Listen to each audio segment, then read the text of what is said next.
నా పేరు సూర్యనారాయణ, యునైటెడ్ తెలంగాణ రాష్ట్ర nursing officer association state president మాట్లాడుతున్నాను. ఈరోజు తెలంగాణలో ఉన్నటువంటి నిమ్స్ హాస్పిటల్లో 375 పోస్టులకు ఓన్లీ బిఎస్సి నర్సింగ్ ఆఫీసర్లనే సెలెక్ట్ అని చెప్పడం జరిగింది ప్రభుత్వం. దీనికి జిఎన్ఎం చేసిన వాళ్ళు అభ్యర్థులు దాదాపు తెలంగాణలో 30,000 మంది అభ్యర్థులు ఉన్నారు. దీన్ని ప్రభుత్వ దృష్టికి తీసుకెళ్లడం జరిగింది. ఈరోజు నిమ్స్ హాస్పిటల్లో నిమ్స్ డైరెక్టర్ గారికి, అదేవిధంగా నిమ్స్ మెడికల్ సూపరింటెండెంట్ గారికి వినతి పత్రం మా nursing officers association GNM nursing officers association తరఫున వినతి పత్రం ఇవ్వడం జరిగింది. వాళ్ళు సానుకూలంగా స్పందించి వెంటనే వాళ్ళు మీ ప్రాబ్లం ప్రభుత్వం దృష్టికి తీసుకెళ్తామనే విధంగా చెప్పడం జరిగింది. బిఎస్సిని తీసుకోవాల్సిన కారణాలు ఏంటి, వాళ్ళకి మీ తేడా ఏంటి జిఎన్ఎంకి బిఎస్సికి? అసలు బిఎస్సి నర్సింగ్ అనేది 4 సంవత్సరాల కోర్సు, మాది జిఎన్ఎం అనేది 3.5 సంవత్సరాల కోర్సు. వాళ్ళకు మాకు పెద్ద డిఫరెంట్ ఏమి ఉండదు, కానీ ఒక పట్టా మాత్రమే డిఫరెంట్ ఉంటుంది. సర్టిఫికెట్ చేసే పనిలో మాత్రం సేమ్ పని చేస్తామని ఉద్దేశిస్తున్నాము. అంటే ఏంటి డిమాండ్స్ ఏంటి మీరు ఏం కోరుకుంటారు ప్రభుత్వం నుంచి? ఇప్పుడున్నటువంటి నోటిఫికేషన్లో ఇప్పుడు టిమ్స్ కానీ, నిమ్స్ హాస్పిటల్లో కానీ, ఎయిమ్స్లో కానీ ప్రతి నోటిఫికేషన్లో జిఎన్ఎంలు కానీ, ఏఎన్ఎంలు కానీ, ఎంపీహెచ్డబ్ల్యూ కానీ, జిఎన్ఎంలు కానీ ప్రతి ఒక్కరిని నోటిఫికేషన్లో తీసుకోవాలని మనస్ఫూర్తిగా కోరుకుంటున్నాము. ప్రైవేట్ హాస్పిటల్లో కనీస వేతనం నర్సింగ్ ఆఫీసర్లకు అందరికీ, బిఎస్సి నర్సింగ్ కానీ, జిఎన్ఎం చేసిన వాళ్ళందరికీ కానీ, ఏఎన్ఎం చేసిన వాళ్ళందరికీ కానీ బేసిక్ సాలరీ 40,000 జీతం ఇవ్వవలసిందిగా ప్రభుత్వ దృష్టికి తీసుకెళ్తున్నాము. అదేవిధంగా ప్రతి ఒక్క హాస్పిటల్లో పనిచేసే నర్సింగ్ ఆఫీసర్లందరికీ ఇన్సూరెన్స్ ప్రొవైడ్ చేయాలనేసి కోరుతున్నాము. అదేవిధంగా జీతాలు ప్రతి నెల 5వ తారీఖు రోజు ఇవ్వాల్సిందిగా కోరుతున్నాము. ప్రతి హాస్పిటల్లో జీతాలు లేట్ అవ్వడము జరుగుతుంది. ఇది కాకుండా యాక్సిడెంటల్ ఇన్సూరెన్స్ అనేది ప్రొవైడ్ చేయాలని మా డిమాండ్స్. కరోనా టైంలో బిఎస్సి వాళ్ళము మేము జిఎన్ఎం అందరం కలిసి ఈక్వల్గా వర్క్ చేసాము. వాళ్ళు ఎంత చేసినారో మేము కూడా అంతే చేసినాము. వాళ్ళు ఎక్కువ ఏం చేయలేదు, మేము కూడా ఏం తక్కువ చేయలేదు, ఈక్వల్గా అందరం వర్క్ చేసినాము. అట్లాంటి టైంలో మేము యూజ్ అయినప్పుడు ఇట్లాంటి టైంలో మాకు ఎందుకు జిఎన్ఎం వాళ్ళకి అసలు జాబ్ ఆపర్చునిటీ ఇవ్వరు? సో అందుకని నిమ్స్లో కూడా ఇప్పుడు వచ్చే అన్నిట్లో కూడా మాకు కూడా ఆపర్చునిటీ ఇవ్వాలని కోరుకుంటున్నాను. అండ్ ఇంకోటి ఏంటంటే వేరే స్టేట్ ఇప్పుడు అందరూ కూడా కొన్ని మంచి కిమ్స్ హాస్పిటల్, యశోద హాస్పిటల్, అలా కొన్ని హాస్పిటల్స్ వాళ్ళు వచ్చేసి కేరళ వాళ్ళని తీసుకుంటున్నారు. ఇక్కడ పుట్టి, ఇక్కడ పెరిగి, ఇక్కడ ఎడ్యుకేషన్ చేసుకొని ఇంత కష్టపడి చదివిన వాళ్ళకి మాకెందుకు ఇవ్వరు జాబ్స్? సో మాకు కూడా ప్రైవేట్ లో కానీ గవర్నమెంట్ లో కానీ అన్నిట్లో మాకు కూడా ఈక్వల్ గా జాబ్స్ అనేవి ప్రొవైడ్ చేయాలి అని గవర్నమెంట్ నుంచి కోరుకుంటున్నాను. ప్రైవేట్ హాస్పిటల్లో విత్ సర్టిఫికేట్ ఫ్రెషర్స్ వాళ్ళకి 12,000 to 15,000 ఉంది, సీనియర్స్ వాళ్ళకి 20,000 ఉంది. అంతే ఎక్స్పీరియన్స్ ఉన్న, ఎక్స్పీరియన్స్ లేని వాళ్ళకి సేమ్ శాలరీస్ ఉన్నాయి. జూనియర్స్ వాళ్ళు అంటే నేర్చుకుంటారు, ఎవరైనా నేర్చుకొని ముందుకు వెళ్ళాల్సిన వాళ్ళే. సో వాళ్ళకి కూడా జూనియర్స్ వాళ్ళకి కూడా ఒక 40,000 శాలరీ ఇవ్వాలని కోరుకుంటున్నాను. అంటే నర్సింగ్ వాళ్ళకి ఏ విధంగా ఉంటాయి శాలరీస్? మీతో పాటు సమానంగా ఉంటాయి, వాళ్ళకి ఏమైనా కొంచెం తేడా ఉంటాయి వర్క్ విషయంలో? బిఎస్సి వర్క్ అనేది ఆల్మోస్ట్ అందరికీ సేమ్. వాళ్ళకు డిఫరెంట్ ఉంటుంది, మాకు కూడా డిఫరెంట్ ఉంటుంది. వాళ్ళకు కనీస జీతము వాళ్ళకు బేసిక్ ప్రైవేట్ కార్పొరేట్ హాస్పిటల్లో చేస్తున్నటువంటి బిఎస్సి నర్సింగ్ ఆఫీసర్లకు అండ్ జిఎన్ఎం చేసినటువంటి నర్సింగ్ ఆఫీసర్లకు శాలరీ కూడా చాలా డిఫరెంట్ ఉంటుంది. వాళ్ళకు కనీస వేతనం 20,000 ఉంటే మాకు 16,000, 15,000 కనీస జీతం ఉంటుంది. ఇతర రాష్ట్రాల వాళ్ళకి మీకు సమానమైన జీతాలు ఉన్నాయా? లేవు. వాళ్ళకి ఎక్కువ శాలరీస్ ఉన్నాయి, ప్లస్ వాళ్ళకి హాస్టల్ ఫుడ్ అన్ని ప్రొవైడ్ చేసి వాళ్ళకి ఎక్కువ శాలరీస్ ఉన్నాయి. మాకు తక్కువ జీతము ప్లస్ ఫుడ్, షెల్టర్ ఏం ప్రొవైడ్ చేయరు. ఒక ఇన్సూరెన్స్ ఉండదు, ఏమి ఉండదు మాకు. వాళ్ళకైతే అన్ని ప్రొవైడ్ చేసి చేపించుకుంటున్నారు అనమాట జాబ్. 2 years అవుతుంది. నేను ఫస్ట్ నాకు 8,000 ఉండే శాలరీ, తర్వాత 10, తర్వాత ఇప్పుడు 12 చేసాను. ఎట్లా సరిపోతున్నాయి ఇప్పుడు సిటీలో? ఏది కొనాలన్నా చాలా ధరలు ఎక్కువ ఉంటాయి. అసలు రూమ్ రెంట్ వచ్చేసి 10,000, 8,000 ఉంది. అసలు సరిపోవట్లేదు అన్న. ఎవరైనా కలిసే ప్రయత్నం చేసారా? హెల్త్ మినిస్టర్ కానీ లేకపోతే ఎవరైనా హెల్త్ డిపార్ట్మెంట్ సంబంధించిన కలిసారా? చెప్పారా ఇట్లా పోస్టులు రిలీజ్ అయ్యి మమ్మల్ని తీసుకోవట్లేదు జిఎన్ఎం నుంచి అని చెప్పి చెప్తున్నా, మాట్లాడారు? మేము ఇప్పుడే బయటకు వచ్చాము. మేము ఇంకా ముందు కార్యాచరణ మా కమిటీ సభ్యులం అందరం కలిసి ఒక కార్యాచరణ ముందుకు వేసుకొని ఒక కమిటీ ఏర్పాటు చేస్తాము. మేము ఒక యూనియన్ లాగా తయారయ్యి భావితరాలకు మేము ఒక స్ట్రాంగ్గా మా ఆవేదన అనేది వినిపించడం అనేది జరుగుతుందని మేము ముందుకు వచ్చాము. నువ్వు ప్రభుత్వం నుంచి ఏం కోరుకుంటున్నావు? నా పేరు వచ్చేసి రాము. రీసెంట్గా వచ్చేసి నిమ్స్ హాస్పిటల్లో నోటిఫికేషన్ అనేది రిలీజ్ అయింది. అది ఏంటంటే అక్కడ ఓన్లీ బీఎస్సీ వాళ్ళు అని మెన్షన్ చేసినాం. అంటే మనం కూడా స్టడీ చేసినాం, మనం కూడా జీఎన్ఎం చేసినాం. కానీ బీఎస్సీ వాళ్ళని ఒక తీరు, జీఎన్ఎం వాళ్ళని ఒక తీరు చూడడం ఎందుకు?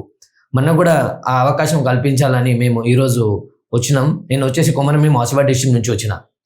ఇప్పుడు నేను జీఎన్ఎం చేసి 4 years కంప్లీట్ అయిపోయింది. ఇప్పుడు నేను ప్రజెంట్ హాస్పిటల్ పనిచేస్తే నాకు వచ్చే జీతం 20,000, రూమ్ రెంట్ వచ్చేసి 8,000, మిగిలితే ఇంకా 12,000 ఉంటాయి. ఫ్యామిలీ చూసుకోవాలి. పిల్లల ఫీజు వచ్చేసి మ్యారీడ్ మేము, పిల్లల ఫీజు వచ్చేసి 80,000 లక్షల వరకు ఉన్నాయి.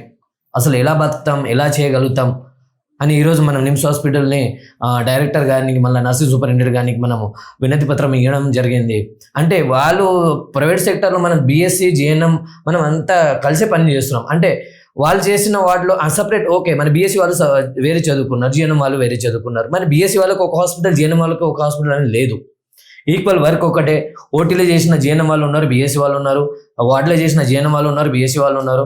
ఐసీలో చేసిన ప్రతి డిపార్ట్మెంట్లో జీఎన్ఎం విత్ బీఎస్సీ ఉన్నారు. కానీ గవర్నమెంట్ ఎందుకు మనల్ని జీఎన్ఎం వాళ్ళని పక్కన తీసేసింది? నిమ్స్లో నోటిఫికేషన్ వచ్చింది, 300 చేంజ్ ఓన్లీ బీఎస్సీ వాళ్ళనే రిక్రూట్మెంట్ చేసుకున్నారు. జీఎన్ఎం వాళ్ళని ఎందుకు చేసుకోవాలి? మనం పని చేయమ్మా, మన వాళ్ళకి కాదా?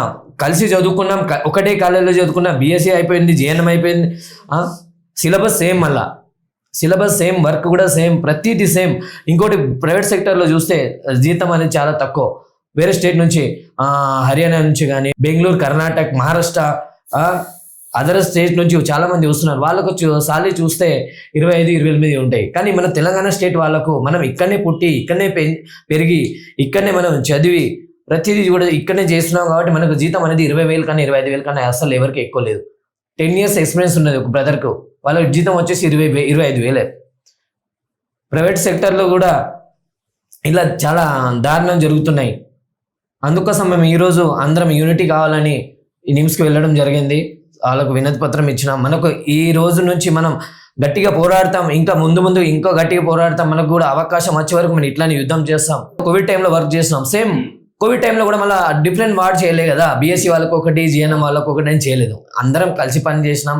అందరికి మళ్ళీ ఈక్వల్ శాలరీ. కొన్ని హాస్పిటల్లో అయితే ఈక్వల్ సాలరీ ఉన్నాయి, జీఎన్ఎం వాళ్ళకి, బీఎస్సీ వాళ్ళకు. ఇంకో కొన్ని హాస్పిటల్లకు అయితే బీఎస్సీ వాళ్ళకు 28 ఉంటే జీఎన్ఎం వాళ్ళకు 18,000-15,000 ఇస్తున్నారు.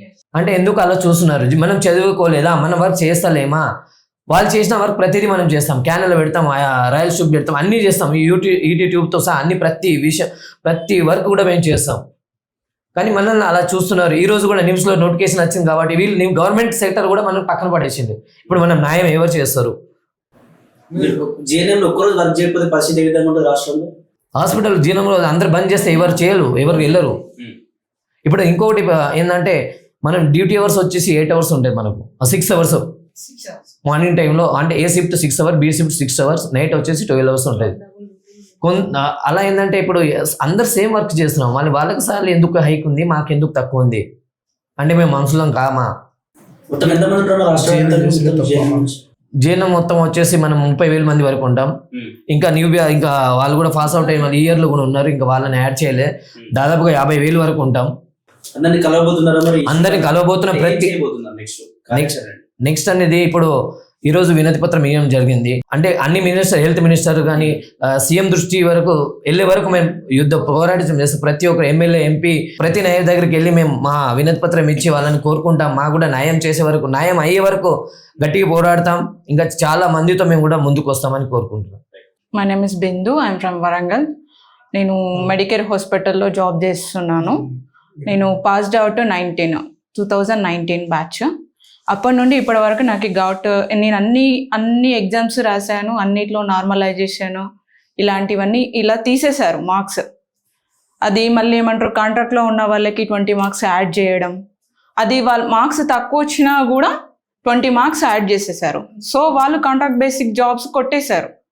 మేమేం కావాలి ఫస్ట్ ఆఫ్ ఆల్. అండ్ ఇప్పుడు వచ్చిన ప్రాబ్లం ఏంటి అని అంటే, మాకు ఇప్పుడున్న ప్రతి ఒక్క జాబ్, ప్రతి ఒక్క రిక్వైర్మెంట్ గవర్నమెంట్ దాన్ని, అది కాంట్రాక్ట్ బేసిక్ కానీ ఏదైనా కూడా బీఎస్సీ వాళ్ళని మాత్రమే ఎలిజిబిలిటీ ఇస్తున్నారు.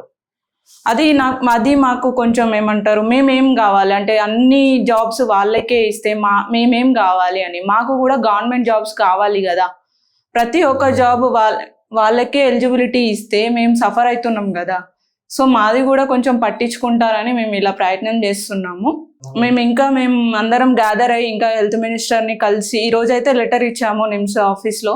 సో మీరు కూడా ఏమంటారు, మాకు కొంచెం హెల్ప్ చేస్తే బాగుంటుంది, గవర్నమెంట్ జాబ్స్ కోసం హెల్ప్ చేస్తే బాగుంటుంది. శాలరీ బేస్డ్ కూడా మాకు చాలా సఫర్ అవుతున్నాము హాస్పిటల్లో.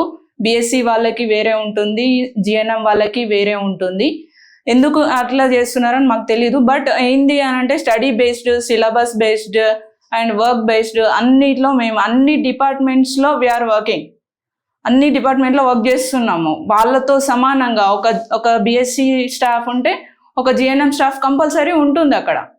2 బీఎస్సీ వాళ్ళు ఉంటే 3 మెంబర్స్ జిఎన్ఎం వాళ్ళు ఉంటున్నాం ఒక హాస్పిటల్లో. ఏమంటారు, ప్రతి డిపార్ట్మెంట్కి అలాగే ఉంటున్నాం. సో మాకు కూడా శాలరీ బేస్డ్ గవర్నమెంట్ లాగా అన్ని సమానంగా ఉండాలని మేము కోరుకుంటున్నాము. కొంచెం మాకు హెల్ప్ చేస్తే బాగుంటుంది.